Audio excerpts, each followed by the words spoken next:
కథాస్రవంతి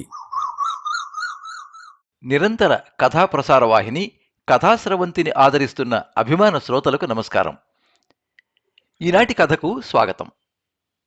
సామెతలు, జాతీయాలు, నానుడుల కథల పరంపరలో ఈరోజు మీరు వినబోయే కథ వసుదేవుడంతటివాడు గాడిది కాళ్ళు పట్టుకున్నట్లు.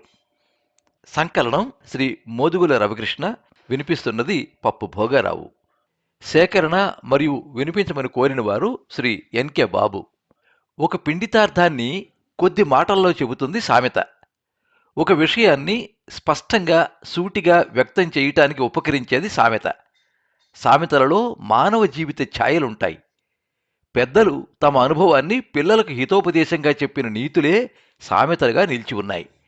ఇవి మనిషి నడవడికకు మార్గాలుగా ఉంటాయి. మాట్లాడేటప్పుడు ఒక సామెతను ప్రయోగిస్తే అది ప్రసంగానికి వన్నె తెస్తుంది. ఈ సామెతలలో దేశీయ వృత్తులు, నాగరికతలు, నమ్మకాలు, ఆచరణలు, అనుభవాలు, వ్యవహారాలు, చరిత్రలు, శాస్త్రాలు మొదలగు విషయాలు తేటతెల్లమవుతాయి.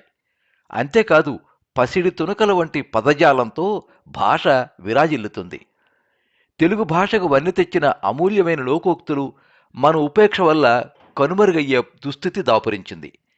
ఇటువంటి కథలు సామెతల యొక్క విశిష్టతను పిల్లలు, పెద్దలు తెలుసుకోవడానికి దోహదపడతాయి. శ్రీ మోదుగుల రవికృష్ణ విజయవాడ దగ్గర నంబూర్లో వీవిట్లో పబ్లికేషన్స్ కన్వీనర్గా పనిచేస్తున్నారు. శతాధిక గ్రంథ సంపాదకులుగా ప్రసిద్ధి చెందిన వీరు దేశంలోని అనేక మంది సాహితీ ప్రముఖులతో మంచి సాన్నిహిత్యం కలిగి ఉన్నారు.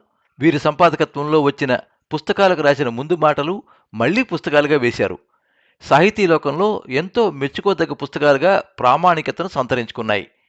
గుంటూరులో నివాసం ఉంటున్నారు. అక్కడి అనేక సాహితీ సంస్థలకు సలహాదారుగాను, క్రియాశీలక కార్యకర్తగాను వ్యవహరిస్తున్నారు. చెళ్లపిళ్ల వెంకటశాస్త్రి, పానుగంటి లక్ష్మీ నరసింహారావు, ఆదిభట్ల నారాయణదాసు, ద్వారం వెంకటస్వామినాయుడు మొదలైన ప్రసిద్ధులు వీరికి ఇష్టం. అటు ప్రాచీన ఇటు ఆధునిక సాహిత్యాన్ని బాగా చదువుకున్నారు. కీర్తి ప్రతిష్టలు ఆశించకుండా నిర్మాణాత్మకమైన సాహిత్య కృషి వీరి నైజం.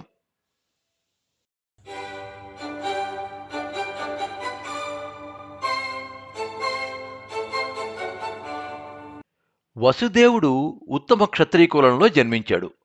అతని తల్లిదండ్రుల పేర్లు దేవమీఢుడు, మారిష. సూరసేనం అనే దేశానికి దేవమీఢుడు రాజు. మధుర నేలే కంసునికి పినతండ్రి దేవసేనుడు.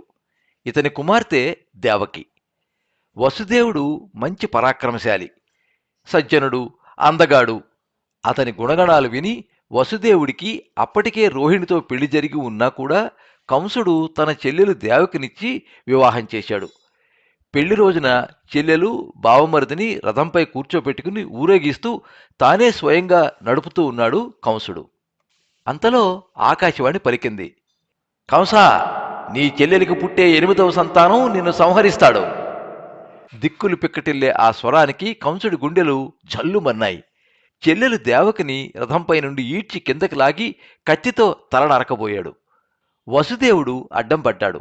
చెల్లెలి పట్ల కరుణ చూపమన్నాడు. తనకు పుట్టే సంతానాన్ని తీసుకొచ్చి కంసునికే సమర్పిస్తానన్నాడు. దయదలిచాడు కంసుడు. వాళ్ళిద్దరినీ ఒకే చెరసాలలో బంధించాడు. చెరసాల చుట్టూ కట్టుదిట్టమైన కాపలా పెట్టాడు కంసుడు. ఆ కాపలాదారుల్లో గార్ధభాసురుడు కూడా ఉన్నాడు. దేవకికి బిడ్డ పుట్టగానే కాపలాదారులు వెళ్లి కంసునికి తెలియపరుస్తారు. కంసుడు బహురౌద్రాకారంతో వచ్చి ఆ శిశువు ప్రాణం తీస్తాడు. గార్ధభాసురుడు కంసునికి చాలా నమ్మకస్తుడు. గార్ధభం అంటే గాడిద. దేవకి కాన్పు జరిగే సమయానికి ఆ రాక్షసుడు గాడిద రూపం దాల్చి కనిపెట్టుకుని ఉంటాడు. కాన్పు కాగానే గట్టిగా ఓండ్ర పెడతాడు. ఆ ధ్వనితో మధురానగరం మొత్తానికి దేవకి బిడ్డను కన్నదని తెలిసిపోతుంది. అలా 7 కాన్పులు జరిగాయి. దేవకికి ఇప్పుడు 8వ కాన్పు. నొప్పులు వస్తున్నాయి. అష్టమ సంతానంగా కంసునికి అరిష్టమైన శ్రీకృష్ణుడు జన్మించాడు. కాపలాదారులందరూ నిద్రమత్తులో పడ్డారు. చెరసాల తాళం కప్ప దానంతటదే విడివడింది. వసుదేవుడు శిశువుని ఎలాగైనా రక్షించాలనుకున్నాడు. అందరూ నిద్రమత్తులో ఉన్నారు కాబట్టి ఆ శిశువును తన మిత్రుడైన నందుని ఇంటికి రహస్యంగా చేర్చాలి అనుకున్నాడు. ఒక తట్టలో ఆ బిడ్డను పెట్టుకుని పైన ఒక బట్ట కప్పుకుని నెమ్మదిగా బయటికి వచ్చాడు. అరవటానికి నోరు తెరుస్తూ ఎదురుగా కనిపించింది గాడిద. అందరికీ నిద్ర వచ్చింది. ఆ మాయదారి గాడిదకి నిద్ర రాలేదు. వసుదేవునికి పై ప్రాణాలు పైనే పోయినంత పనయ్యింది. తటాలను వంగి గాడిద కాళ్ళు పట్టుకున్నాడు వసుదేవుడు. దయచేసి అరవవద్దని, ఈ శిశువునైనా కాపాడుకోనిమ్మని ప్రార్థించాడు వసుదేవుడు. ఉత్తమ క్షత్రియుడు, పరాక్రమశాలి, అందగాడు, సజ్జనుడు, కోరి కంసుడు తన చెల్లెలిని ఇచ్చినవాడు అయిన వసుదేవుడంతటి వాడు తన కాళ్ళు పట్టుకునేసరికి మనసు కరిగి తెరిచిన నోటిని మూసేసింది గాడిద. కృష్ణుడు క్షేమంగా చెరసాల నుండి రేపాలు చేరాడు. ఒక మహత్కార్యం కోసం ఎంతటి నీచానికి దిగజారినా తప్పు లేదని, అవసరమైతే ఎంతటి గొప్పవాడైనా అల్పుడి కాళ్ళ వేళ్లా పడక తప్పదని, వసుదేవుడంతటి వాడు గాడిద కాళ్ళు పట్టుకున్నట్లు అనే సామెత అంతరార్థం.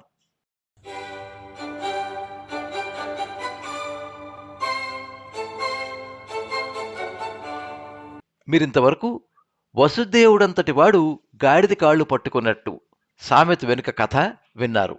సంకలనం శ్రీ మోదుగుల రవకృష్ణ. వినిపించినది పప్పు భోగారావు.